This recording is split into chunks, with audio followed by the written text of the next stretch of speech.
Hi guys, and welcome to this weekly horoscope. This one is for Monday the 16th of May going through until Sunday the 22nd of May 2022. Thanks for joining me. It's a pleasure to be with you today as always. I'm going to go through each day this week to see what the planets are doing. And it's kind of a big week. We've got the eclipse happening here on Monday the 16th if you're in the Europe kind of time zone. And then we have lots of other interesting things happening later on. So I'm going to go through each day to see what the energy is all about, and ideally to identify what the key opportunities are within that energy so you can have the best time possible. So starting with Monday the 16th of May, we've got the moon in Scorpio obviously opposing the sun in Taurus, and it sextiles Pluto in Capricorn.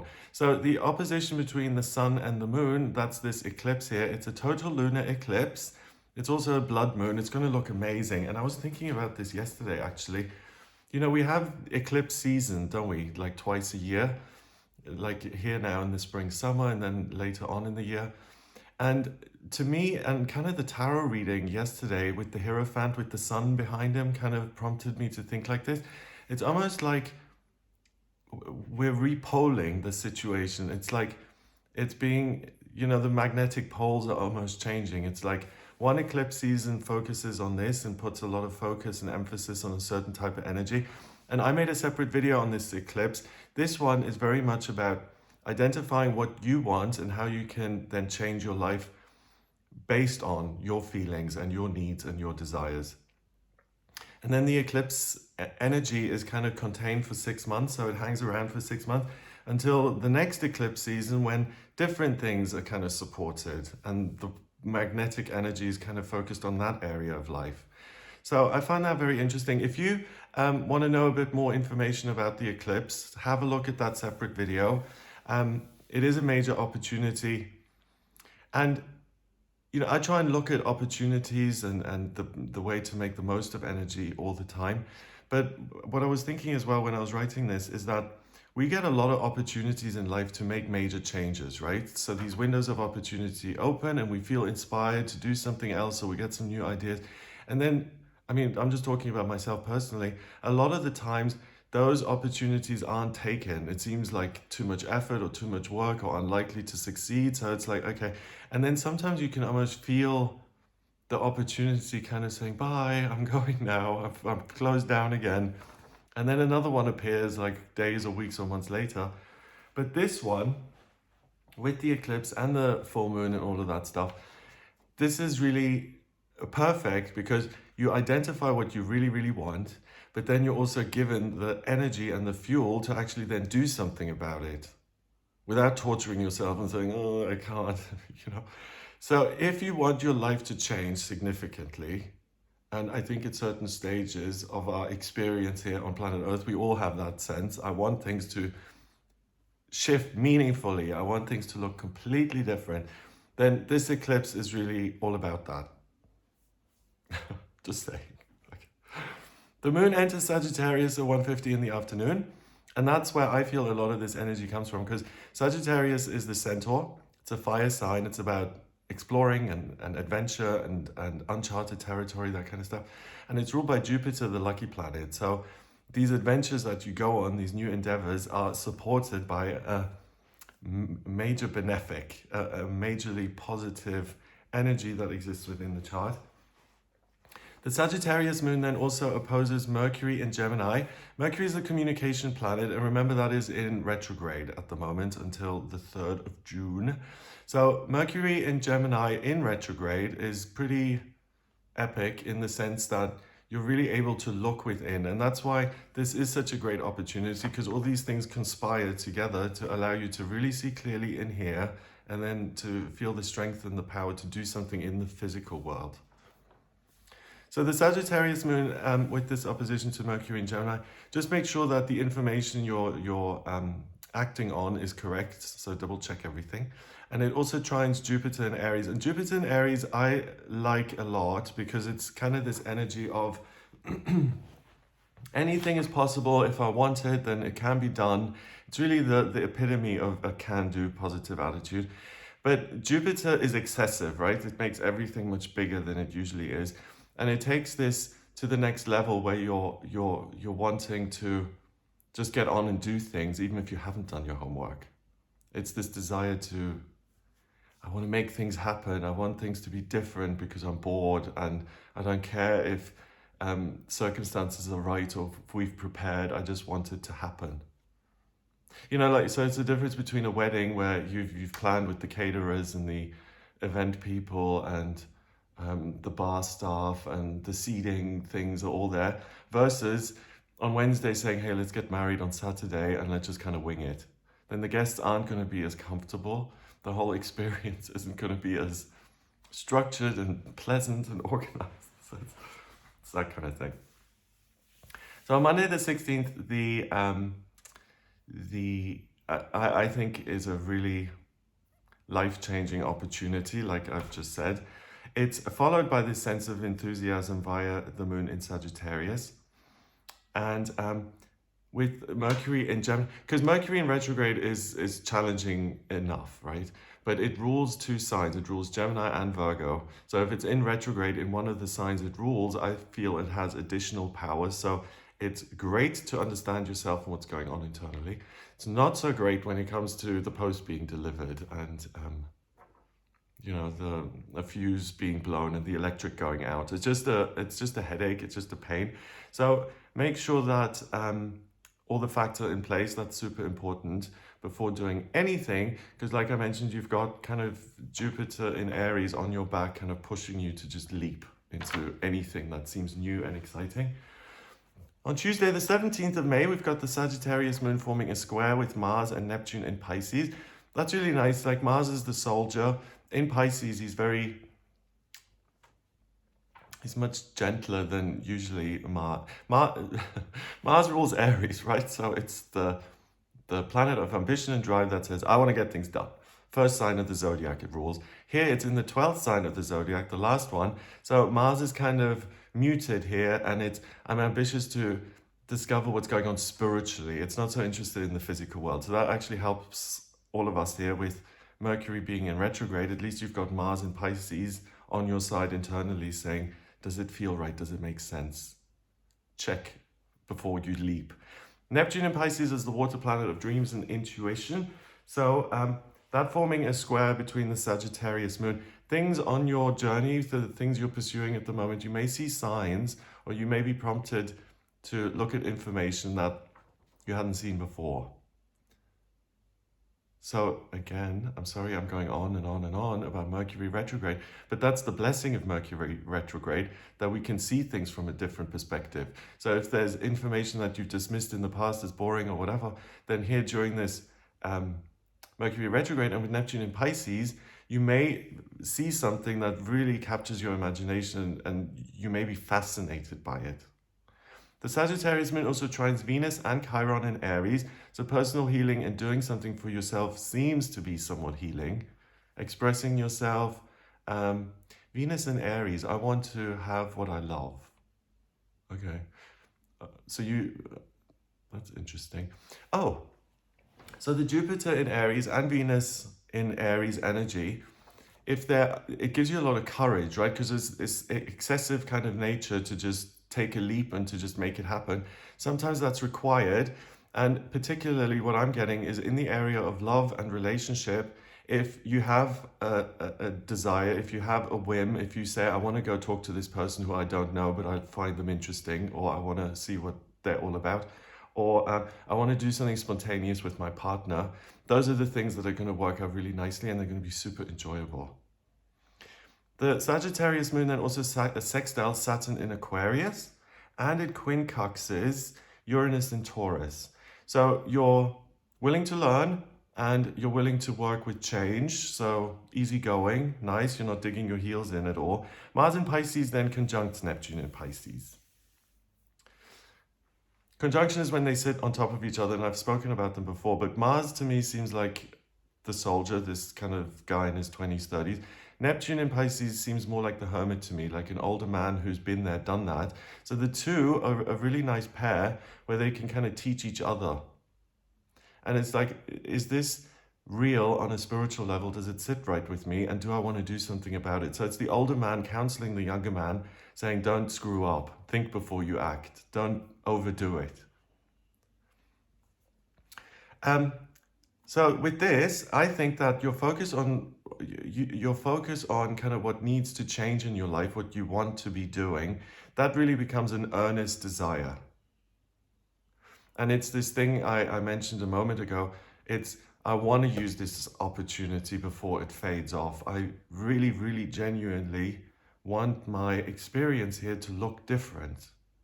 Just because my siblings live a certain way, I've tried that, it doesn't work for me. I want this other life, but how am I going to get this other life? It's really that adventure, that, I don't know, kind of coming of age, kind of actualizing the self story and narrative that we're working through, and you can be the protagonist in that story. The key thing I feel why this is so good is because you're spiritually empowered to do something about the things that you've identified. And you've done the work, therefore it feels like a very personal process. And that too says, well, these are my discoveries. Of course, I'm going to work on them rather than being told what to do. Wednesday, the 18th of May, we've got the Sagittarius moon forming a quincunx with the sun in Taurus. So I really like that a lot. It's kind of like, I want to stomp the pavement here. I want to discover what exists in the world. I want to have a good time. I want to enjoy the beautiful things in life. I want to enjoy beautiful people, good food, buying myself maybe something nice, anything like that. It's like whatever little luxuries in life speak to you and that cheer you up. Those are the things to engage with, because it's really like adventure, celebration, fun mode. The moon goes into Capricorn at 2 minutes past 2 in the afternoon, and that means it's the end of fun mode. It really is. Capricorn is not, sorry Capricorns, Capricorn is not famous for having the best time ever, for being carefree and happy-go-lucky. Capricorn is good at setting goals and achieving those goals. So it's a mix of both. You can explore and have fun, but you can also get a lot done. And it's kind of because the moon changes during the day, and it depends, the moon changes sign every 2.5 days-ish. So with the different time zones and with the moon changing signs, it's not like, okay, 2 minutes past 2, we're going from fun to no fun. It's a much more gradual process. So I feel that Wednesday is the perfect midpoint between these things, the change. So you have the best of a moon in Sagittarius, which allows you to be an adventurer, and a Capricorn moon, which allows you to actually pay for the ticket to get on the ferry to get to the adventure island. Okay. The Capricorn moon then squares Jupiter in Aries. Okay, so that prompts you to now get things done in a practical sense, and there's a focus on work as well. And it quincunxes Mercury in Gemini in retrograde. So I feel it's going to, we don't always, not every day is a wonderful opportunity to go to Disneyland and to have fun with the kids, right? It comes along once in a while, and this is one of those days. You are practical and you're able to have fun and to work and stuff. I think, though, it's better to focus on the fun stuff. I think it's a great day to travel and to have fun by yourself or with friends or family. And because of the earthy stuff, the way to use the focus of Capricorn, doing outdoorsy activities, I think, are going to be particularly fun. So, kayaking and treasure hunts and volleyball, whatever you like doing, walking in the forest.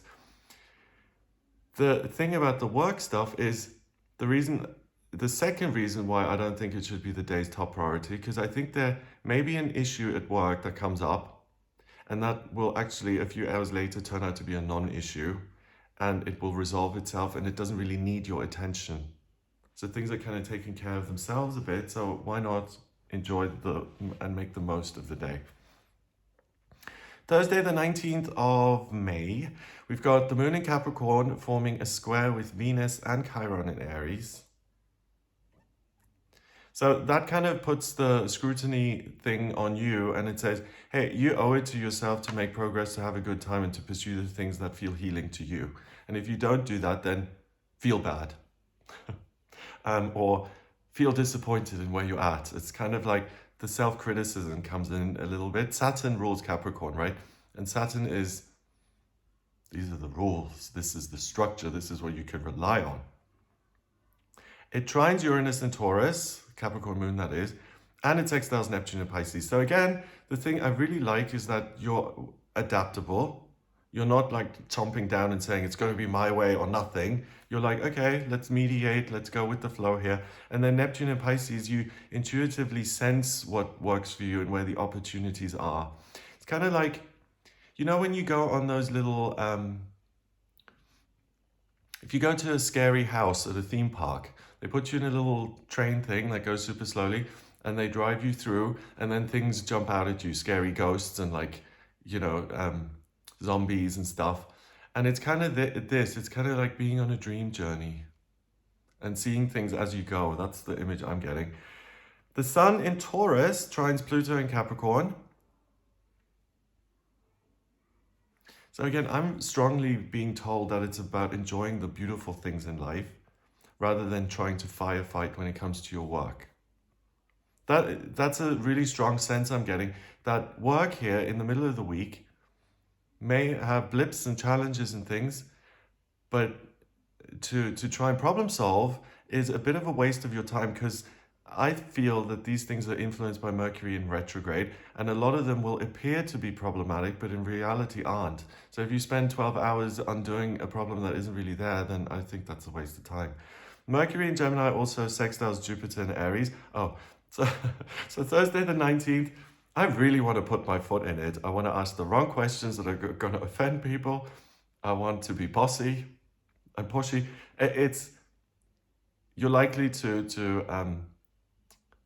put your foot in your mouth. Yeah.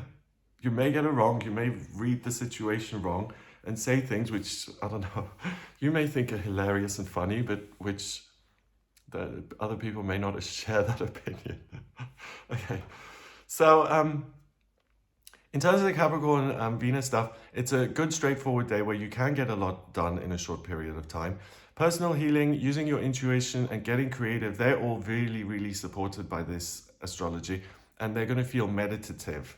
So it's not just I'm painting a picture, I'm having like this,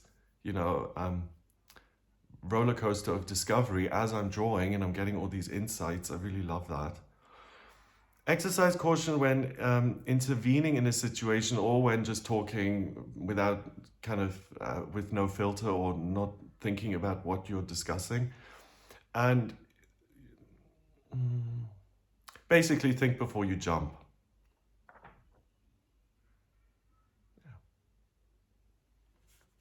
And I'm just thinking, that doesn't mean it's fake. Like if you go into a situation, you're having lunch with a friend or something, and this friend only likes to discuss certain things. And as you're going over there, you're thinking, okay, let me, keep it on these topics and stuff so the lunch goes well. You're censoring yourself in a way, but are you? You want to have a nice lunch. It depends on what you want, right? If you think you're being funny and you're just making off-the-cuff remarks and no one's laughing, then that's not a fun lunch. But if you go to that kind of lunch as well, and this person really despises talking about, I don't know, rooftops, and you bring in your whole rooftop experience, then it's not going to be that fun for you either. So I think just being adaptable to what other people expect and what goes down well and nicely, and judging how much of a good time do I want to have here, or do I want to have conflict, you're really in control of all of that. Friday the 20th, we've got the Capricorn moon forming a conjunction with Pluto in Capricorn. So I want to work to make changes happen, which is very aligned with the eclipse on Monday. Getting your second wind here. So the eclipse, Sunday, Monday, Tuesday, this is what I want.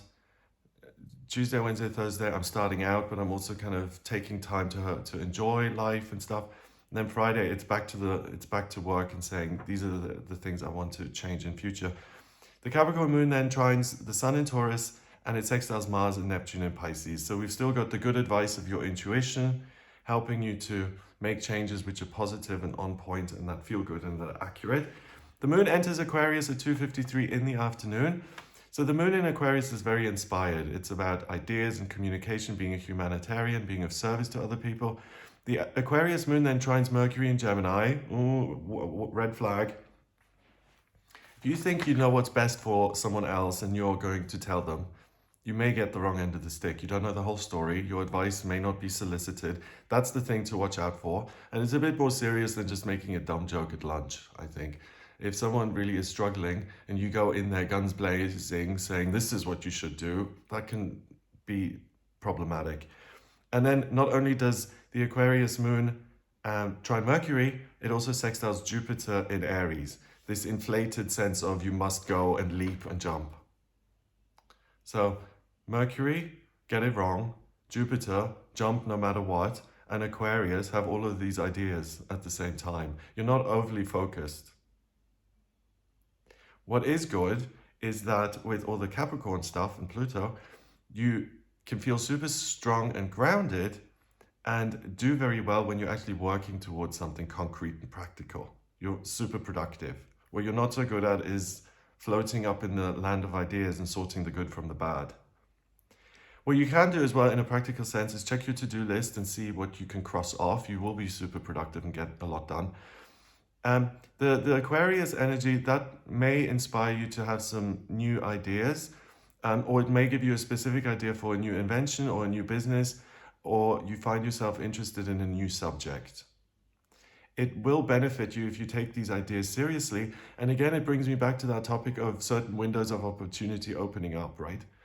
I had an idea for, recently, I had an idea for something, like some sort of beverage or something. And I got the name and everything, and I could see, and then I was like, oh, what was that about? I don't do beverages. I wouldn't know what to do with that. Should I do something about it? And then as the days moved on, I was like, oh, that idea, maybe I should do something with it. It came in for a reason. And then it's just the thing of, do I want to go in this direction, or what's the universe telling me, and trying to suss that out, what's going to be best for you. Ultimately, take the ideas seriously. They're there for a reason. So it may not be totally off topic like my experience was.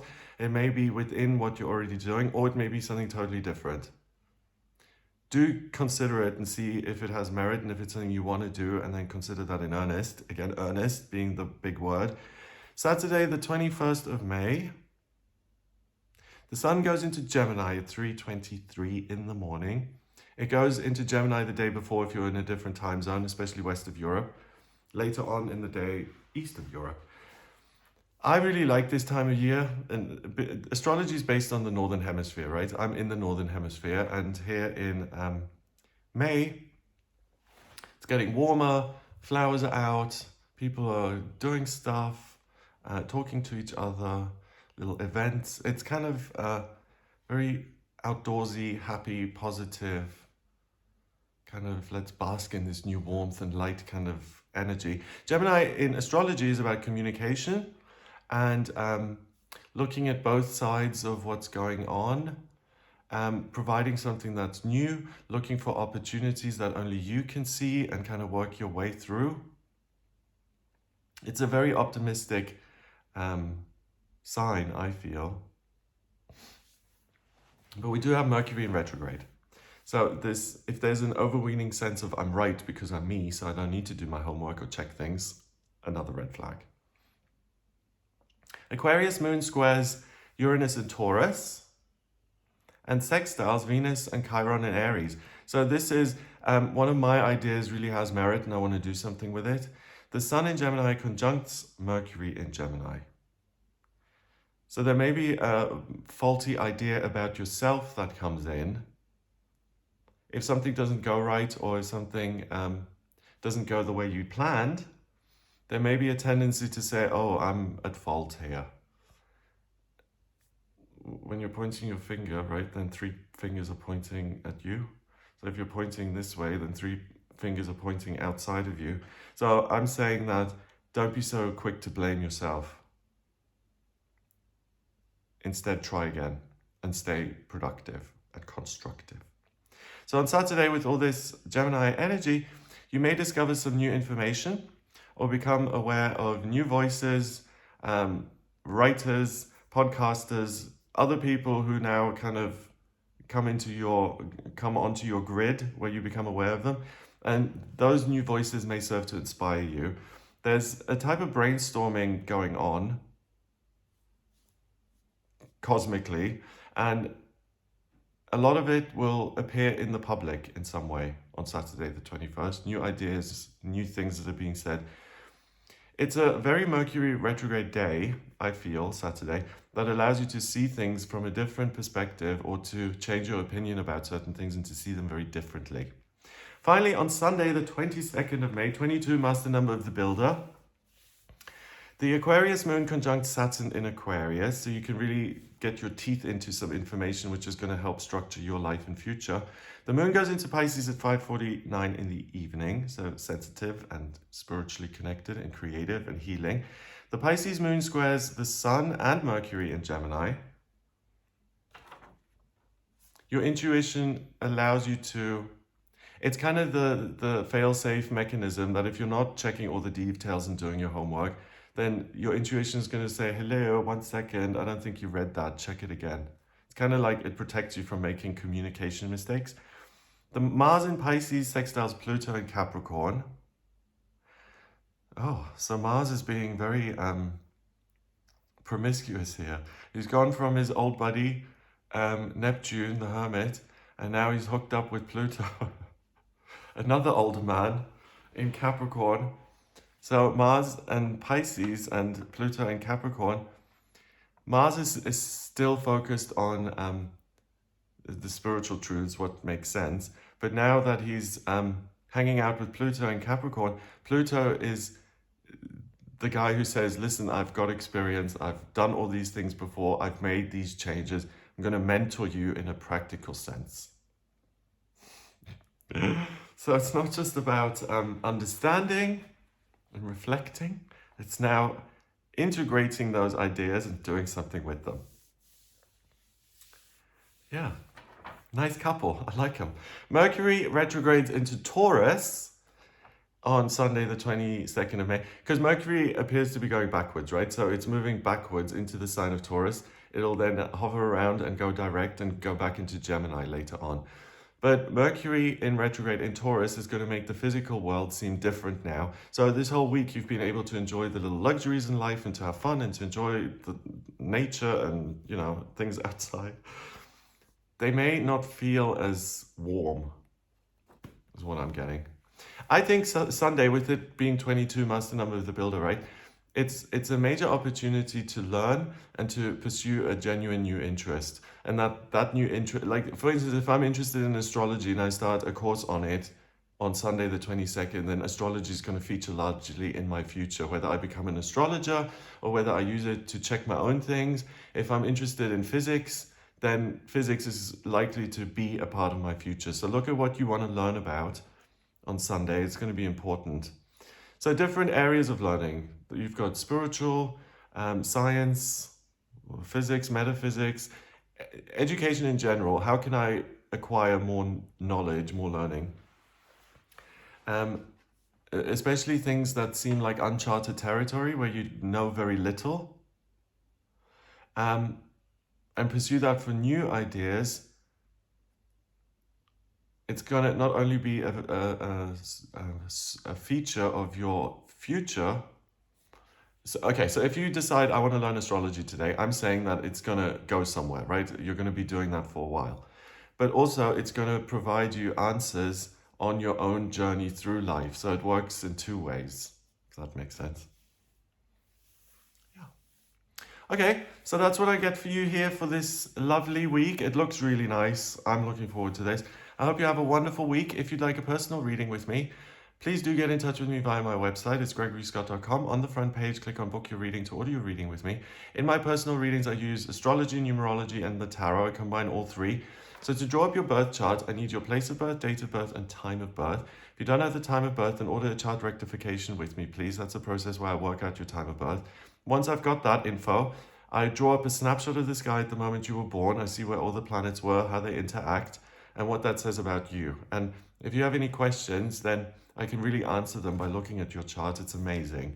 It shows me what your life purpose is, what's destined for you in relationships, health, belonging to communities or institutions, leadership potential, hopes and dreams, spiritual development.